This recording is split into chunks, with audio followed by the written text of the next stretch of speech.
Now, like, you can't afford to ignore it. You used to be able to be like, yeah, we don't need that money. Now it's like, how can we afford not to take that money? It's like they're talking about the over in a game. Like, it's not like they're telling people they're giving their picks out or something. They're just talking about the overhit. Like, that's all that was said. Right. I mean, it's not.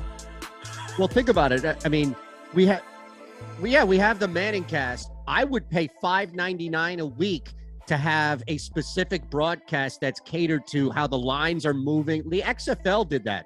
I don't know if you guys remember the most recent edition. Yeah, the most recent version of the XFL. I was making some pretty decent coin on that because the in-game lines wouldn't adjust. Right. But they would show you on the screen, touchdown, this is how the line is moved, this is how the total moved. So we're way closer to not than getting a specific broadcast that's just bet related, right? Oh, yeah, for sure. Hey. One day, man. Yep.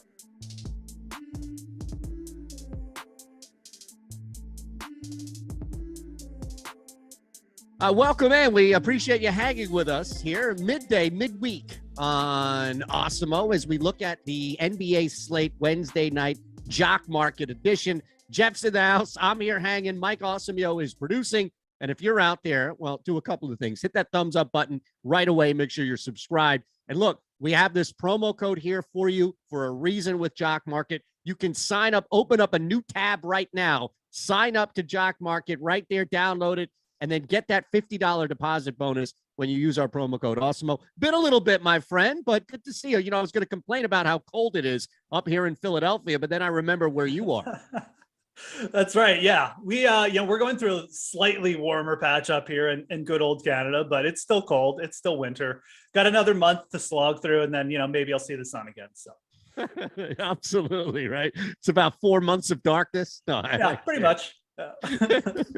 All right, man. So how's everything going? Like Jock Market edition here, right? We've got a busy slate. So do you have a bunch of games too, featuring not only one, but in a couple of cases, two teams coming off back to back? So with the beauty and the ability, Geoff, right? What we always talk about in Jock Market, where the game isn't over once there's no slate that locks. You can take advantage of in-game, buy low, sell high. Is there any general strategy that you have either on a larger slate or specifically targeting a team or two from a back-to-back?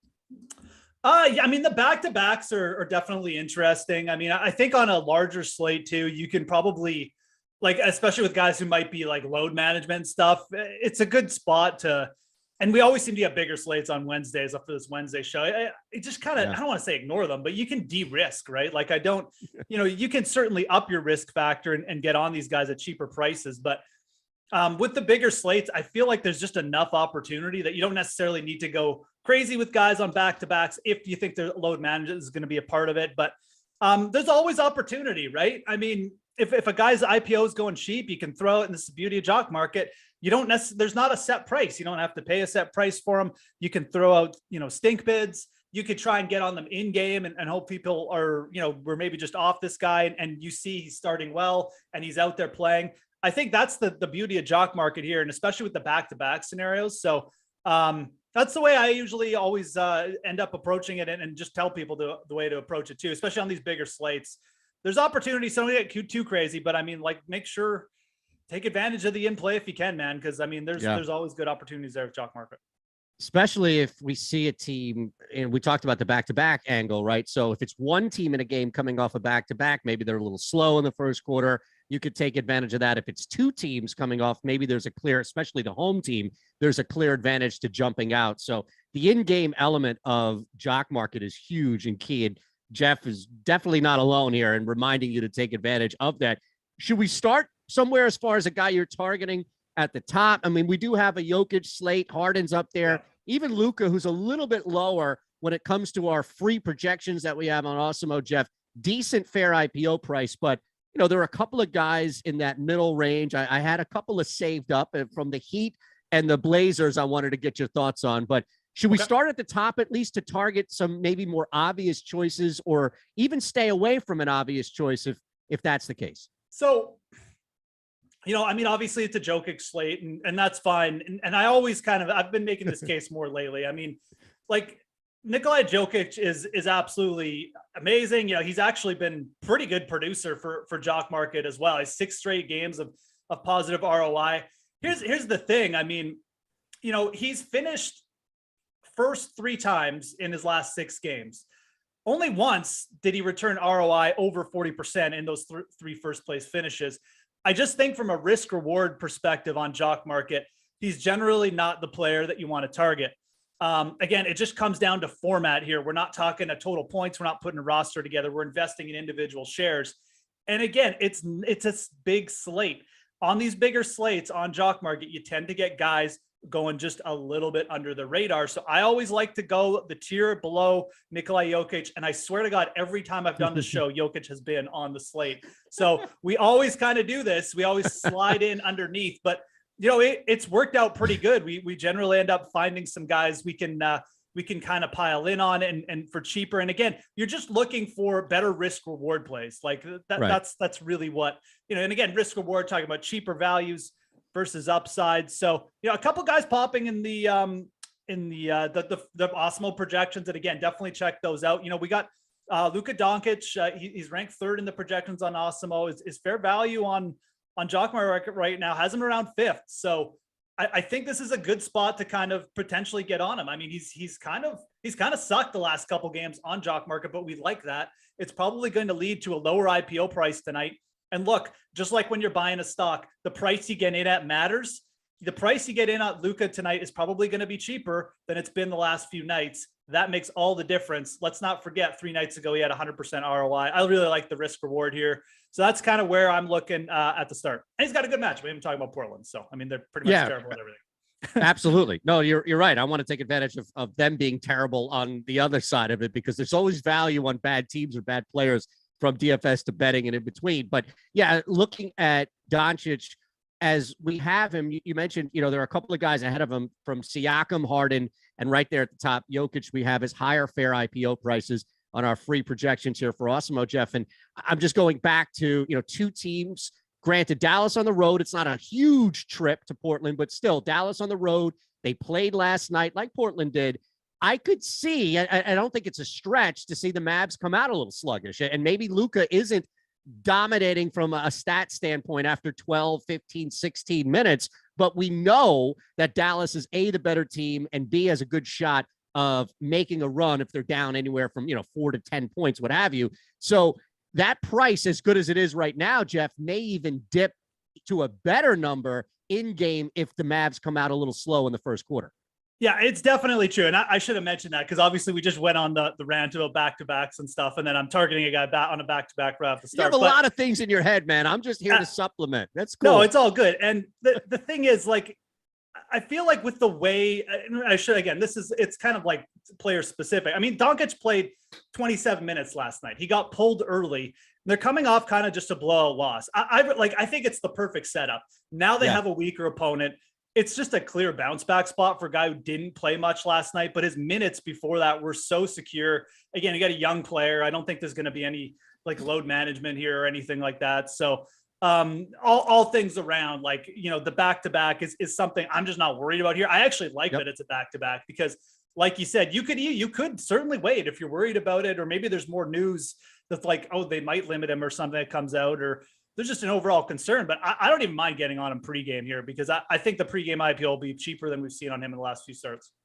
All right, so let's stay with that game because there are two guys that are right. Actually, three technically, if we want to talk about this, and two, I think, from a bounce back standpoint. Let's just get Nurkic there, just because if you're sorting by fair IPO price, he's going to jump out. Now, his projection as far as numbers are concerned, a little bit lower, so he's going to be a cheaper pivot clearly at that center spot than Jokic or even Vooch if you're looking at the center position here, Geoff. But the reality is that for the fair IPO price we have to the return, he might be an interesting play. And then we can talk about kind of CJ and Kristaps, who I love both because they were awful last night, respectively, from the floor. And this is a great chance, I think, for both of them to bounce back. But Nurkic is kind of above both of them when it comes to a fair IPO price.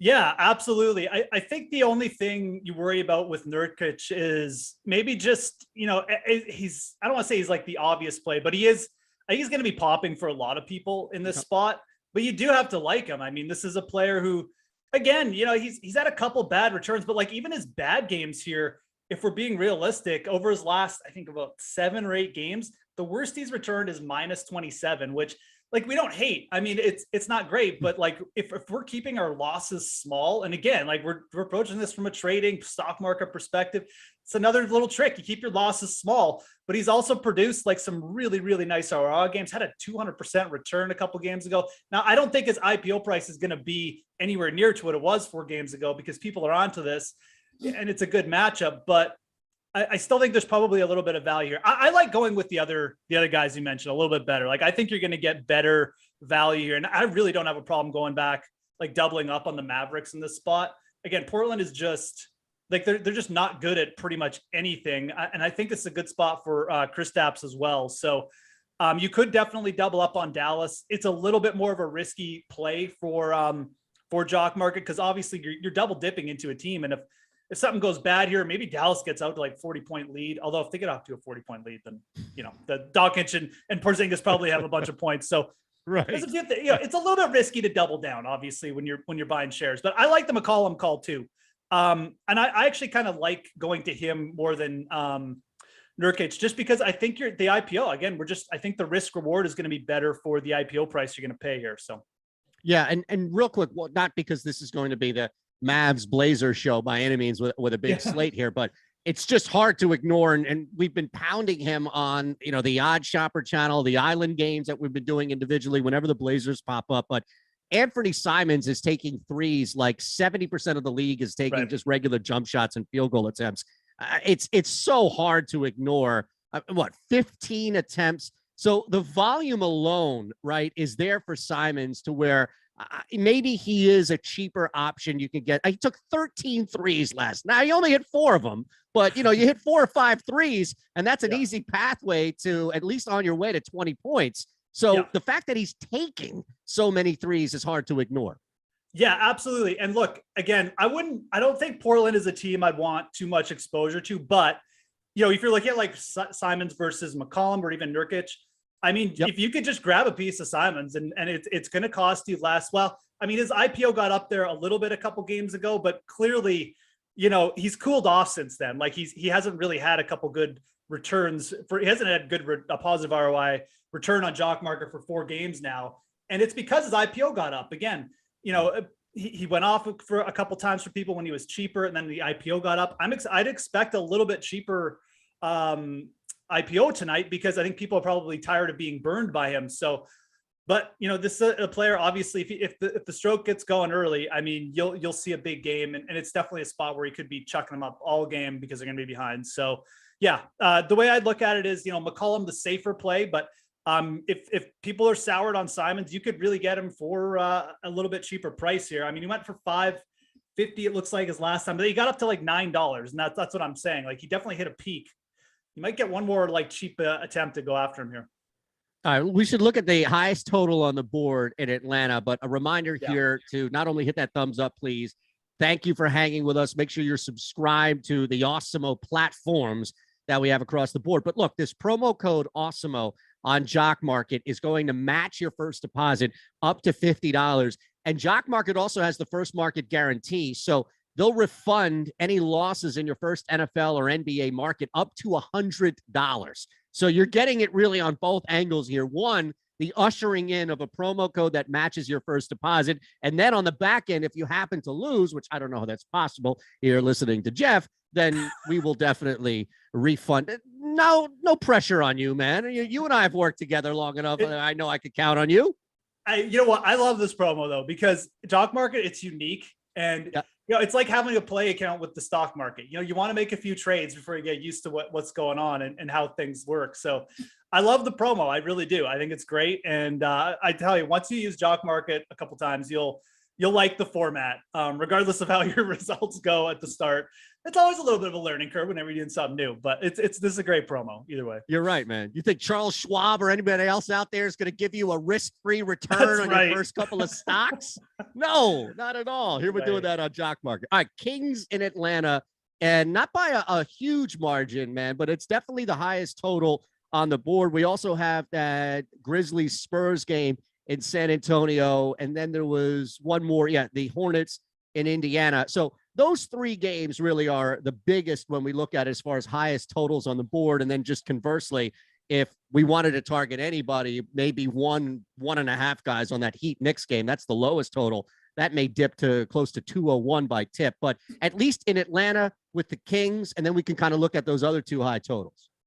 Yeah, for sure. I mean, this is definitely a game I had scribbled down for a couple ideas, but obviously, you know, on the Sacramento side, I mean, you know, everyone's gonna be watching De'Aaron Fox. Looks like he's still questionable. I haven't seen anything, you know, permanent on what he's doing tonight, but it's always an opportunity when guys are questionable in the NBA. We all know this, chasing daily fantasy and stuff like that. And I mean, this is a really good upside spot. If he can go out there and play a full complement of minutes, you're probably going to get him for a cheap IPO. So someone to think about at the very least. Halliburton obviously is going to be insanely popular if Fox doesn't go, and maybe he's a good play even if Fox does play, just because his minutes will get like, we're not guaranteed to have a full game from De'Aaron Fox or anything like that. So, you know, those two players, obviously off the top, it's just a spot you have to watch. But I kind of like Bogdanovic here from Atlanta too, for a cheap play to throw some out. We haven't thrown too many cheap plays out. I mean, this is a guy who's been just really consistent, a really consistent producer of late. The minutes are pretty locked in. He's expected to be out there. Could have a little bit of a minutes restriction, but it's not something I'm super concerned about, just because he's been really productive, like just from a fantasy points per minute standpoint, and really realistically, it's more the matchup. So Bogdanovic, a guy I just wanted to throw out there from a name perspective, but this is a game where you can certainly go up to the top two and look at Capella and Trae Young on Atlanta. Anybody else that we should hit? Because we'll bounce around a couple of other games. I know you had a couple of notes on this one. So as deep as you'd like to dive into either roster, if you think that there might be an advantage here, especially if somebody is projected for like that mid-20 range that you think has a chance to blow up. Yeah, no, I mean, if Fox doesn't go, I mean, I think that creates more opportunity on the Sacramento side too.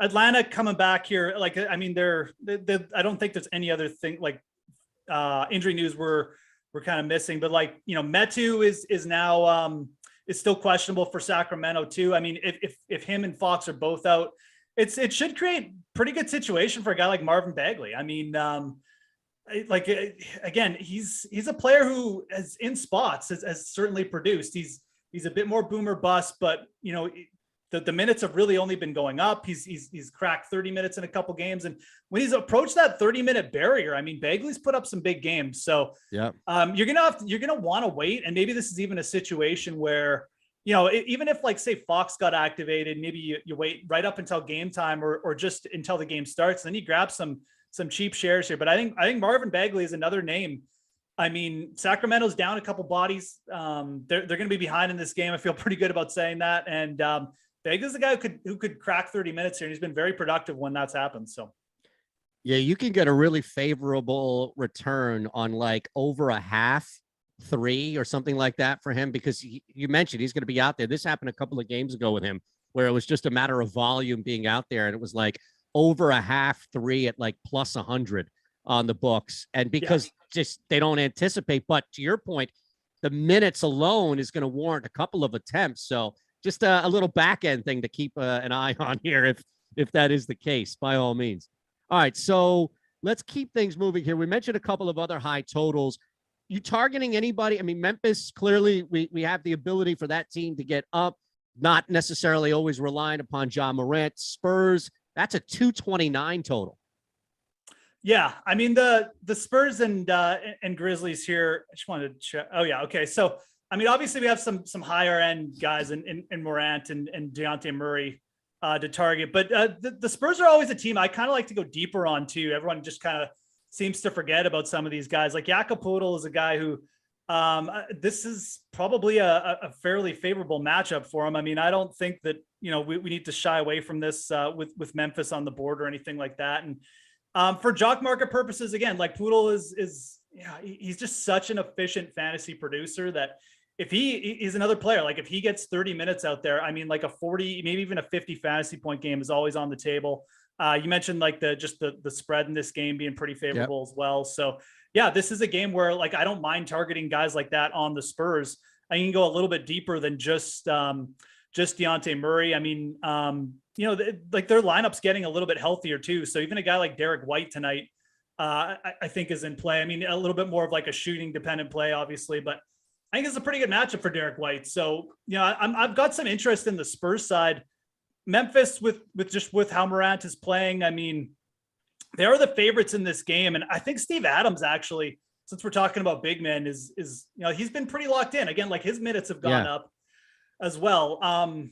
He's not quite as attractive, but Adams does kind of tend to just show up with like 40 points every now and then. So I think Steve Adams is another value play here. I think this is a really interesting game to take a shot. Again, you don't necessarily just have to play the stars or the studs. And I think if I was going to play one, it would be Morant, who's definitely projecting, again, just in the Awesemo projections, like as a top 5 play. So Morant is certainly in a good spot here. Again, we got the Grizzlies favorite. It's not that big a spread. He's obviously been locked in lately. So right. Ja is definitely a guy, again, like, I'm obviously not paying up for Jokic on this slate.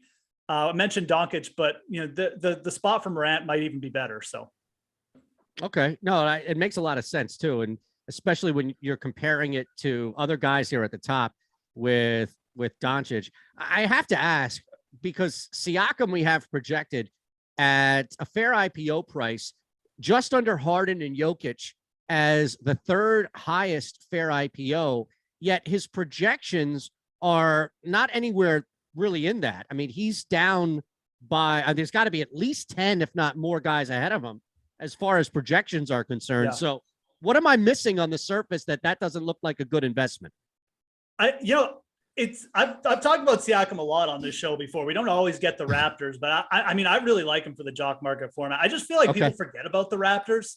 Like we talk a lot about these other teams. Like we talk about the Hawks a lot, and obviously, teams like the Spurs, they're bad and we get big point totals with them. But I mean, the Raptors it's a pretty condensed offense around Siakam. I mean, just in terms of usage, I mean, we're talking about a player who, I mean, just minutes wise, like he's just out there so much for Toronto. And it feels like people it's kind of like there's another player, Kyle Kuzma is the same. Like, I just feel like they don't get bid up because people just aren't that interested in them. And again, it's kind of like sentiment in the stock market. Some stocks, they get a lot of sentiment. They're popular. People bid them up. Other stocks, you can kind of just always get them at good value prices. So Siakam is kind of like that. He did get bid up a little bit in his last matchup, but I think, we're talking about a bigger slate here. The Raptors are underdogs here. Like, they don't have a huge implied team total. So I think that's probably going to drive Siakam's IPO probably down tonight. I mean, it wouldn't shock me to see him go for like a 7 or 8 price. And, when he's been in that range, in that $8 IPO range, that's when he's really produced. Like we're talking 80% ROIs, 100% ROI returns. I mean, he's had bust games in that range too, but you know, when he gets bid up, those are kind of, you can just look through his log on Jock Market and you can just see, I mean, like when he gets bid up, he's not a player you want to pay up for, but if you can get him in that nice range, man, like that's when he really produces. So I'm always on Pascal Siakam. And again, unless you're planning to pay up for like a top 2 play, I like getting a basket of players just underneath those top players. Siakam is definitely a guy you can target. We mentioned John and Lukic, but Siakam's going to most likely come at a much cheaper price. So before we get out of here, the Charlotte game, especially because we have a couple of these guys from Ball and Rozier kind of popping up as far as projections are concerned with decent IPO prices that are more favorable than I would think than not. Looking at the opposite, are you ever targeting, because it's a low total, probably fewer options in a game like New York, Miami, where maybe the field would stay away from that just because the expected point total is so low, but somebody's going to have to score points. The Heat are really impressive at home. The Knicks, not so much on the road. This could be blowout city here, or at least a comfortable lead. Bam's back. Tyler Hero in some limited capacity comes back. We're an odd shopper. We like Butler at least a little bit to score. So while the game itself isn't necessarily appealing overall from a DFS standpoint, Geoff, I imagine if there's a way to kind of counter the field and take advantage of some value. Yeah, absolutely. And I think you kind of mentioned it, like the Heat look like they're finally healthy, but it's a little bit like it's still a good spot for Jimmy Butler because like Tyler Hero, okay, he's back, but like how much is he going to play necessarily, right? And then you've got obviously like a weak New York Knicks team on the road here. I think this is, again, much like Siakam, I never really mind getting Jimmy Butler at a good price on Jock Market. I think it's just a stock and a team that doesn't necessarily like get a ton of love. Now, I mean, Butler has been a little bit all over the place just in terms of returns lately, but if you look just his like recent form, I mean, he's been, 36 minutes, 39 minutes in his last game against the Lakers. And now he's got another good matchup here. Looked really good, obviously, putting in a triple double in his last game, but I think this could be like the spot where you might want to just jump in on some Jimmy Butler tonight. And I love these larger slates, and I love talking about them on Wednesday because we always get bigger slates because it feels like guys like Butler can just slip through the cracks. Yeah. This isn't a spot where I would go crazy and you got like, I got to get Jimmy Butler now, just pound the ask and put up to like max bid or something. But if you can get him in like the 7 range again, I mean, this is a player who obviously has tons of, his minutes are going to be locked in. He's coming off a great game. And the matchup is pretty good. So it all comes down to price with Jimmy Butler. But I think that, if you're approaching this game, I mean, I still think it's a really good spot for him, even with like Hero back and all those other factors. Yeah, man, I think it's a great point to take advantage of any little element we can. And we talked a little bit about this as a theme, not all the time throughout the show, but as a theme that pops up about guys having rough games. Charlotte in Indiana, definitely a higher total. Rozier kind of bumps out, struggled, especially from 3 last night. Ball also has a pretty good value next to him. Is there a strategy here to maybe target Charlotte on the back-to-back, especially with a guy like Rozier who had a rough night shooting? Yeah, absolutely. I mean, I'm not sure if I want to pay up for LaMelo necessarily, but I think Rozier is a pretty good boomer bust target. I mean, people coming off the back-to-back certainly going to get a little bit less love, but the price on Rozier, I mean, I just don't think it's going to get up there. I mean, I'm trying to find him in my spreadsheet here, and obviously I got to go down a page. So there he is, but a good risk reward player. I mean, he's certainly produced some monster games and some like top 10 finishes, but I really don't see his IPO getting up much tonight. He got up to like $6 a couple times, but again, this is a player who's busted now twice in a row. We've seen our IPO go for well under $5 here and pretty recently, and now in a back-to-back spot. Again, man, I think an under $5 bid on Rozier in this spot is a really good idea. We've seen him produce big games in that spot. Again, you're not putting out a big price tag if you do get some pieces, and we know that he's typically been a hot or cold player, and if he bounces back, he'll bounce back in a big way. So yeah, a little bit more of a boomer bust play. I would again, I don't want to put all my shares in Terry Rozier. I'm not that confident in it, but you've got to kind of look at just in general, like, is this a player who just is well overvalued? No, he's probably overvalued the last couple slates, but he's probably going to be slightly undervalued if you can get him for under $5 now. So anybody else that we need to hit on this slate before you talk me out of laying plus money on Columbus hosting Calgary tonight? I mean, I'm always up for betting against the Flames just because of where I live up in Alberta, and 2-game road trip. They have to come to the States. They're all comfortable back home in Calgary and Alberta, and the Columbus Blue Jackets are due. That's all I'm saying. I like it. Let's get on that together. Hit up the Blue Jackets. You can go over to OddsShopper, find the best line there on Awesemo. But Rajon Rondo is a player I wanted to throw out. We didn't hit the Cavaliers injury issues, but Rubio, Sexton out. I mean, they got Garland, but I mean, like, Rondo, he's a good, again, you just sprinkling some cheap shares of guys. I like it, man. I mean, he's just, whatever you think of Rajon Rondo as a player, I mean, from fantasy, we know he can really light it up in short periods of time. That was one situation, just with the Cavs I wanted to bring up. Going to be some opportunity there. I know it's like a terrible matchup with Milwaukee, but when you've got the guard position that banged up for Cleveland, obviously somebody's going to have to do something there. So I think Rondo is a good, a little bit of just like a cheap option.